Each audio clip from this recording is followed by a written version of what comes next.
Thank you. With this, I welcome Daddy. I see Daddy. That's what I think. Thank you. Thank you. Thank you. Nice to be here. You know, when you receive invitation to come and do something, you actually don't know, except you have one-on-one talk with the person that is inviting you. You may not even know what to prepare. And well, and in the light of that, and actually didn't know what to prepare. And the way I prepare, if you have looked through what I've prepared, it's just do an academic presentation. And well, but from all that I've seen here, it's not this academic presentation that I've prepared that is needed here. Nevertheless, in fact, what you really asked me to do, if you look through it, you will find out that I wrote very little on it. That is medical education. Now, the reason why it happened that way is just because what he said, that when you go through medical school, are you really prepared for the work outside? Do we prepare people for the real work that come to them? The answer is no.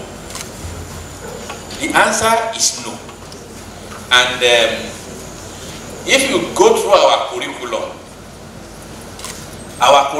is just to introduce you to what you're supposed to know. And that's why we usually say, when you come for exam, I'm not expecting you to know what I've learned for almost 4 decades in just 2 postings in ONG. It's not possible. And just to be sure that, okay, he has been coming to school, okay, then when they call him for emergency as an house officer, he can set line. You know that he has to set line, group and cross match blood. Okay, let him go, let him pass. And that's the way it happens. Well, having said all that, but the second thing I want to say is that when I received this invitation, I thought I was the only person that is going to talk. So I don't really know what to say. I just prepared. But I think this morning, they sent me the order of event here, and I saw the local government, somebody from health insurance. Oh, I'm only to talk on medical education. Okay, I was a little bit at peace. Okay, I was a little bit at peace. And breaking barriers to healthcare access and innovation through medical education is just a part of what we are going to do in healthcare access and innovation, breaking barriers. Well, I want to appreciate Dr. Babarinsa for taking the challenge to fill the gap. Yeah, he's filling the gap in his own little way and making impact. From what our colleague in UK just presented, they were making a difference between a giraffe and a horse. Camel. And a camel. Well, okay, giraffe and camel, they look alike. Abi? They look alike. But they say giraffe is just there. Nothing, just to be a spectacle for people that come to zoo. Whereas a camel, okay, we stoop down, carry people beer burden, okay? So Dr. Baba research actually shown that it's a camel. Stoop down to carry people to bear burdens.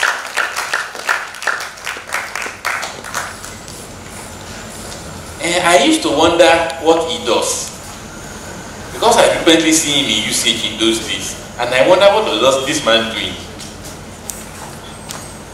Where is he working? What is he doing? Well, his junior brother, I know him very well. He was the general secretary of the fellowship, Christian fellowship. So I usually see him around. But what's this man doing? When he was wedding, I was like, hey, we really have money to take care of his wife. Because I don't know if he's doing anything specific. But I don't know that he's doing great. So, I appreciate you, sir. God will continue to strengthen you, making way for you, and well, the vision you have will not just be at the level of vision. When it's already manifesting, and it will continue to manifest. Well, I have seen that you are already eating in the company of kings and senators, and well, that's just the beginning. God is taking you higher, and you'll be there in Jesus' name. Well, thank you. Over the years, enormous improvements in human health have taken place, and life expectancy, the average life expectancy has increased for a decade longer. Even in Nigeria, mortality from cardiovascular disease, which causes heart attack and strokes, has decreased by over 50%. Cancer has become far more treatable, and cancer mortality rates have plummeted in recent years. Well, now, in our own case in Nigeria, that statement that I just finished reading may not be true.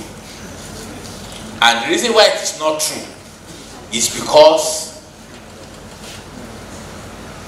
we have not fully embraced screening. For instance, well, I'm a gynecologist, so if I'm making use of gynecological thing, don't be offended. That's what I know. Now, like in the UK of today, death from cervical cancer is almost turning to zero. Why? Because people have embraced screening, cervical screening, so that it can be detected in early or even pre-cancer stage. And I think one of the work of tech will be to incorporate screening even into your program. Thank you. So that what they have there, we also will have here. So that cancer, cervical cancer will no longer be a threat to us. Because the problem about cervical cancer really is that the treatment still remains radiotherapy. Are you following me? And in Nigeria, how many radiotherapy centers do we have? We have in Abuja, we have in Ibadan, we have in Lagos, we have at ABU. And out of all these that I've mentioned, peradventure only 2 is currently working. Therefore, screening is important, and that's part of that's part of innovation, that is screening is important. Then we will look at what are the barriers to access cervical cancer screening.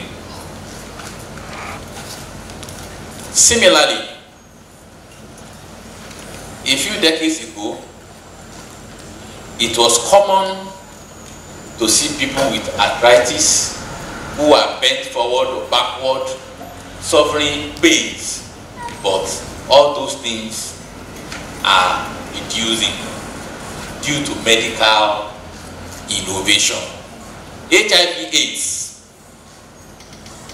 that came about 2 decades ago, also at the people in those days when people hear that somebody has HIV, it's like a death sentence.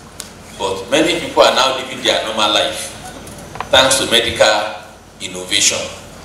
And even COVID-19 of recent, okay, well, vaccines have been developed and may not be as deadly as people used to think it is. All these things are a result of medical innovation.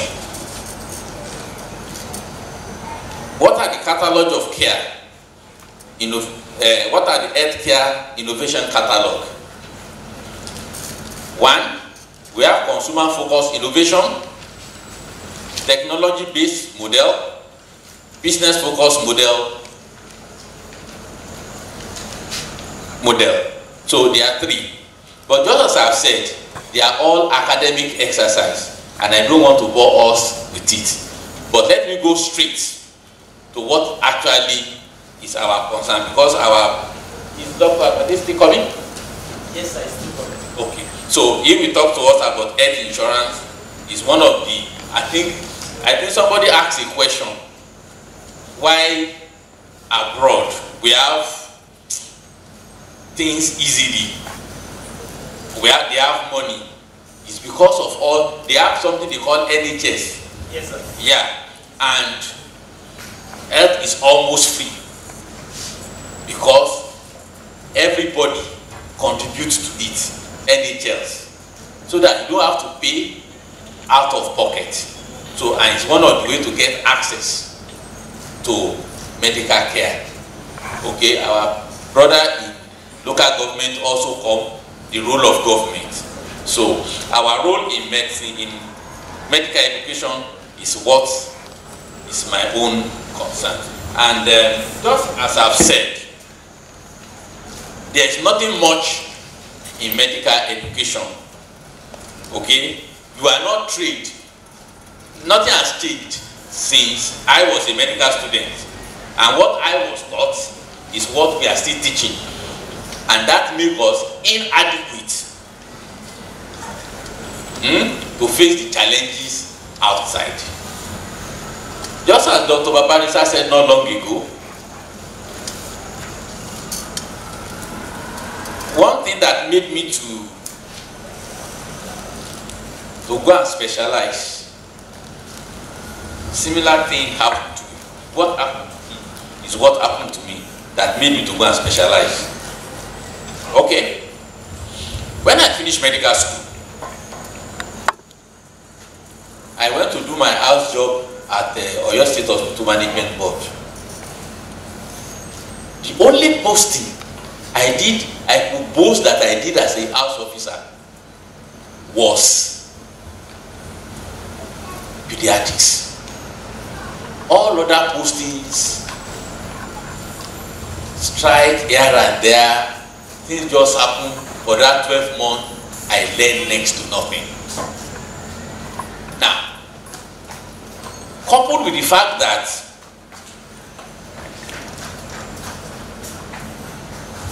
by the time we were graduating, the general hospital where most young people want to do their house job, they were not what they used to be. Because the general hospital in those days, by the time you are finishing your house job, in fact, you are a surgeon. You are a surgeon, you are a physician, and you are able to stand anywhere you are posted to do and do your NYC. But we discovered that by the time we were getting there, people were no longer interested in government job. And the people that were there, they were just taking advantage of the system. Okay? You know, as a house officer, you are to work under supervision. Unfortunately, they turn us to the real doctors without supervision. You know, they will put us in antenatal clinic. And around 1, the medical officer will now call. Hey boys, how is things going? Share wapa. And the man just fly away. The only cesarean session I remember I assisted as a host officer was a major placenta previa with dead baby who was a member of staff. That was the only cesarean section I assisted during my call. Simple manual vacuum aspiration I could not do. And they will tell me, refer them. And you know, it came to one point that Ulu people have to write a letter that why are we referring manual just incomplete abortion to them? Yes, I had to, because I didn't know how to do it. So, and that is how it happened during my house job. Then I moved to National Youth Corps. Are we following? I'm just telling you the deficiency of our training. Now, when I went to National Youth Corps,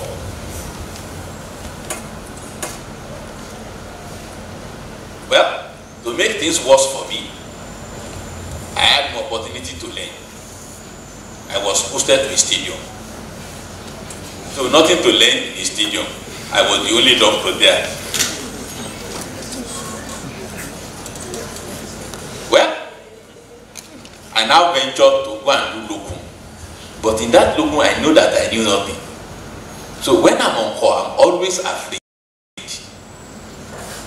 And I will pray that there will be no patient so that my deficiency will not be reviewed. Anyway, I rough in it as a youth corper. Now I'm coming back home. What am I going to do? Then it dawned on me.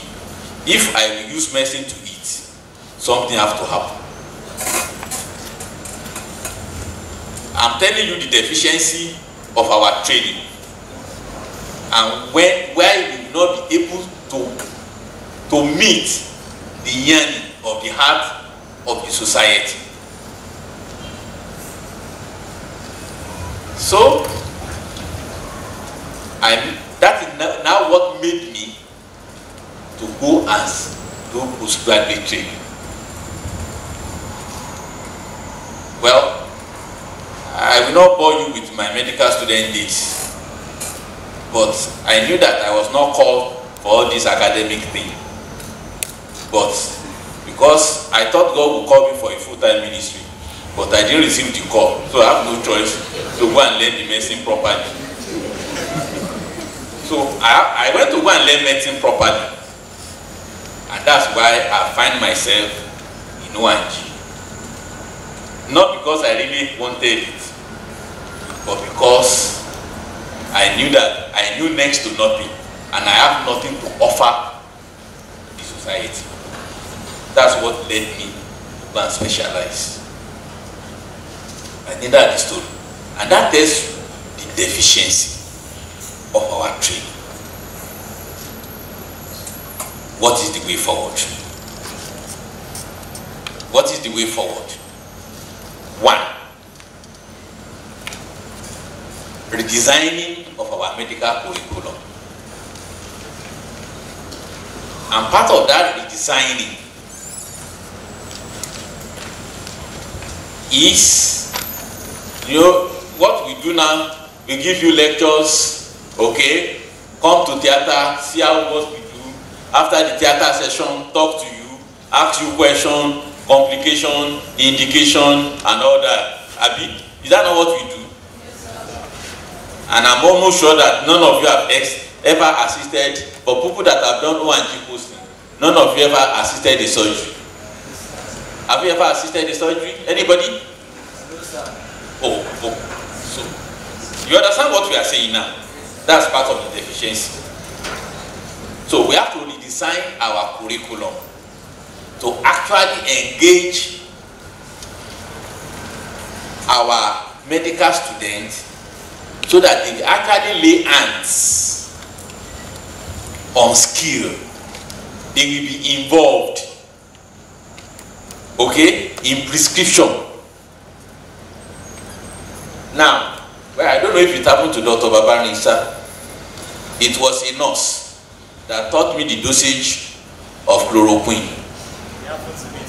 Okay? It was a nurse that taught me the dosage of chloroquine. Okay, and even second strep. You people may not know second strep. You know second strep? Eh? Okay. Second strep is streptomycin and penicillin. It's the common injection you used to give in those days. But we knew it as a medical student. In fact, you have passed pharmacology, you have passed medicine. Okay? But we are not really involved in all those things. Know what those dosage that they write is all about. How many mil is 50 milligram that we prescribe? We don't know. We were not involved. We just cram it, pass the exam.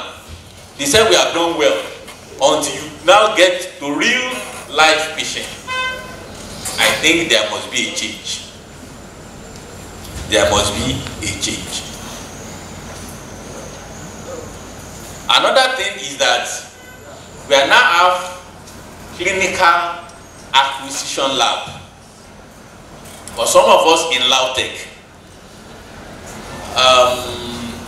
if you go towards Botanical Garden, we are starting building some clinical acquisition lab. Although it may not meet this accreditation, but it's one of the things we want to do to actually see, to operate, as he said not long ago that College of Medicine Ibadan has done. They have a clinical acquisition lab, which we trained, which will be used to train students, train do simple surgery in I&D, angiography, appendectomy, cesarean, even to take delivery, because we have mannequins that can actually mimic labor situation, and we trained you to take delivery. So that's part of the thing that Ladoke is doing presently, and we pray that in the next 2 years or even less than that, all those things will be available. So then issue of mentorship. Well, as a Provost of College of Health Science, one of the things I'm thinking about is to avoid the way we are doing our posting. You know Ibadan posting? For us that go to Ibadan, each group is divided into 4 or 5 groups. Okay? And they will be doing different rotation. Some people, after the only rotation they do together is medicine 1 and surgery 1. Okay? Then the block posting in pathology, pharmacology. Those are the posting that they do together. Are you following me? But after that, people are divided. Some people may do medicine 2, some people do surgery 2, some people do ENT, ophthalmology and special postings. Okay? You know, in Ladoke, we just divide into 2, and you are almost doing the same posting at the same time. Now, the beauty of creating into 4 postings, 4 groups, is that we have few people to talk to. But with dividing people into 2 groups, you are actually having many people to attend to. But in small group, 2 or 3 people will just be with a consultant, and that will make mentorship to be better. Okay? That will make you to able to ask questions, right? So I think that's some of the things we are going to do. Then in the UK, now in the UK, their own system differs. And what makes it differs is because You don't just use your MBBS to practice. Okay? Once you finish, you will be doing GP. You enter, some people will do GP. You don't just use MBBS to work. They do GP so that you know more than just what you are.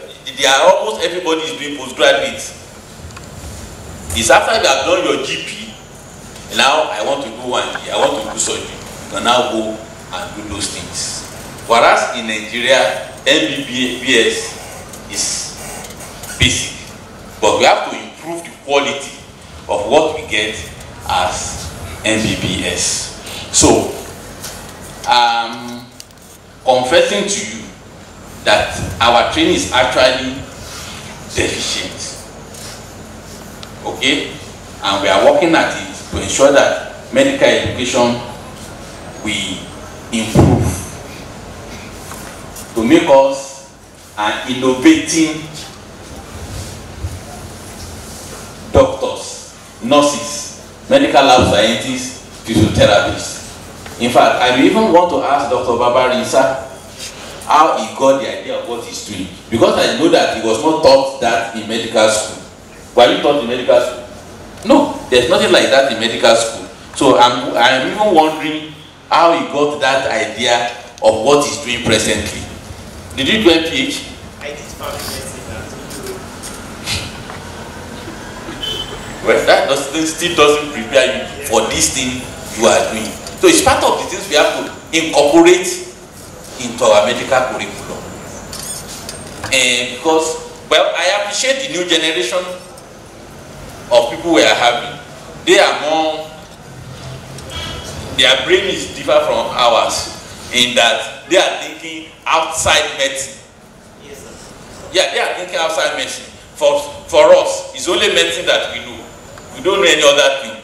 But people now, in fact, they know how to play guitar, they do all those things, they know computer, all sorts. In fact, I used to wonder about how are people coping to know those things. So, well, our training is deficient, and we improve our medical curriculum to ensure that we are able to meet even the need of our society. Thank you.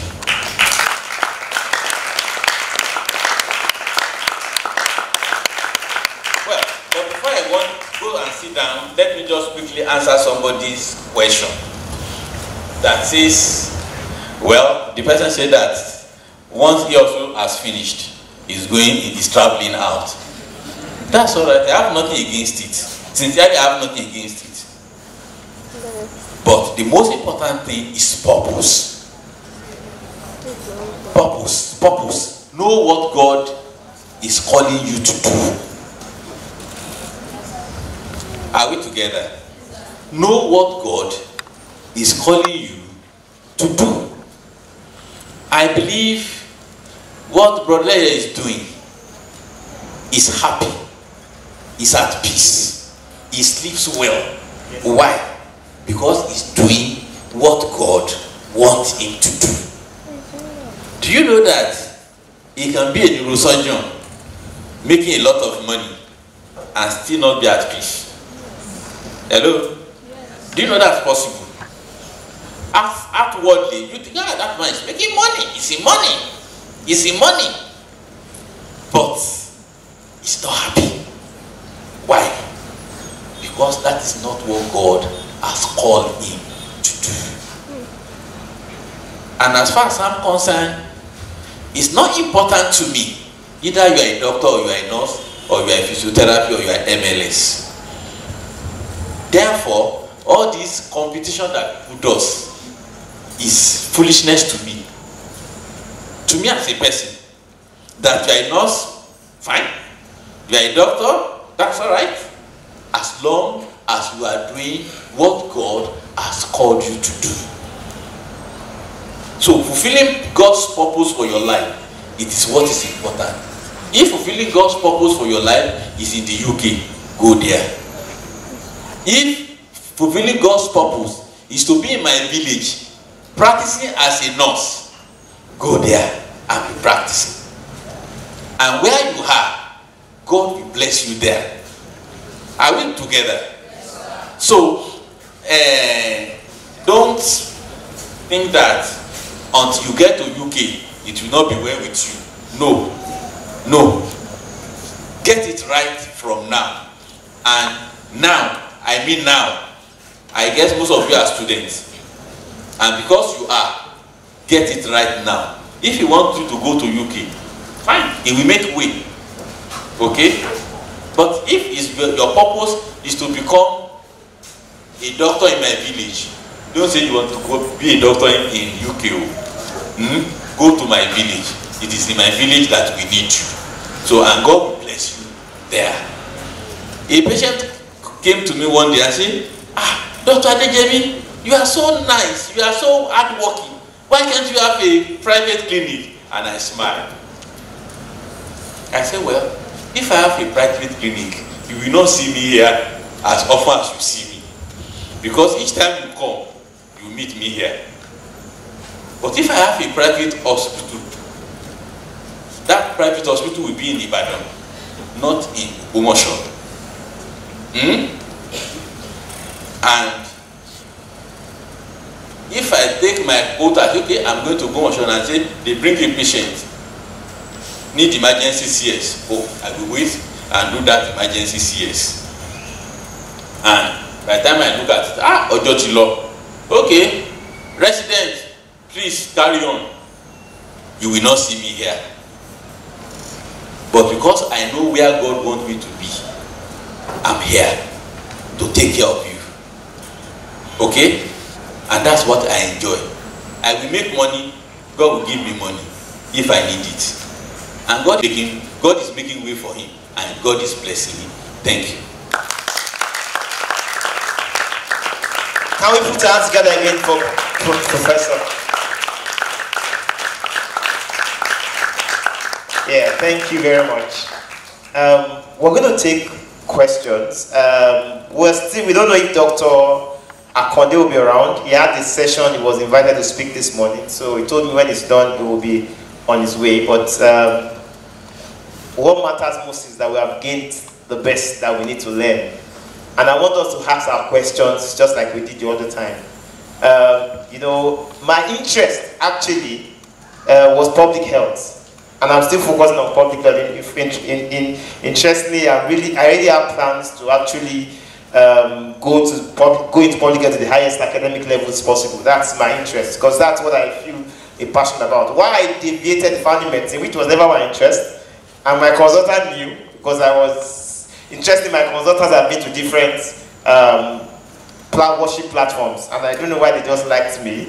I went into family medicine because when I went into when I started doing community work, I realized that I needed to be skilled.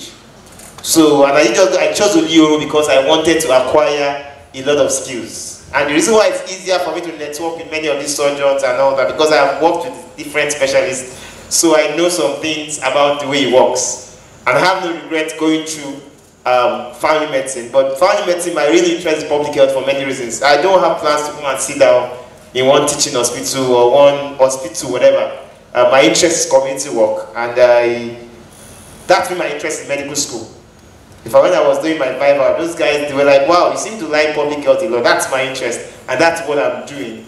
And I'm trusting God to go as far as God wants. Because I want it to be as standardized as possible. And that is to my next line of thought, and this is where we are going to need the partnership of, our provost and all that. We want to, as much as possible, standardize what we're doing. So that we can even be involved in research. You know, one of the questions I kept asking when I was doing residency, well, I put it on hold for reasons which I will not say here, was that, how can we get data and all that? And now I work with local government, I know why some of these things are not realistic. So we're trusting God that we have every of our processes, whether consultation, surgery, screening, everything that are according to the latest standard. And we trust, I believe nothing is a coincidence. When you were talking about the page about when you are well approved, that you know and all that, I know that in life, nothing is a coincidence. It's not a coincidence that KBAC is the Oba of Ijeru. It's not a coincidence. God ordains everything. God ordains everything. My boss is the I work with Oyo State Health Insurance Agency, so he's my boss. You know, and I'm sure he'll be excited to be here because he's doing a lot in trying to promote health insurance. So I'm trusting God that we wanted to even suspend all our outreaches from November till July next year, so that we work on standardized processes. But the invitations we are getting is too many. As at this morning, we got one from Kogi. I mean, the people from Delta still reminded me that's supposed to be for February. We are not sure we're going to take all those invitations, but if they meet all the protocols, we will. Because we are more interested, because the invitations, I mean, politicians are trying to get us on board, to give them proposals and all that. So we need to put our house in order, because so far it's been more about passion.